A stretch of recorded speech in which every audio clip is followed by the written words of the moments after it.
ದೇಶಕ್ಕೆ ಯೋಧ, ನಾಡಿಗೆ ರೈತ, ಬಾಳಿಗೆ ಗುರು ಒಬ್ಬ ತಾನೆ.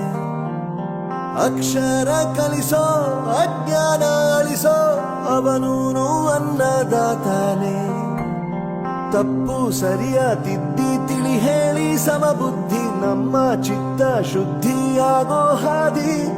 ಎಷ್ಟೇ ದೂರ ಹೋದ್ರೂ ಮರಿಬೇಡ ನಿನ್ನ ಬೇರು, ನಿನ್ನ ಸಾಧನೆಗೆಲ್ಲ ಇದುವೇ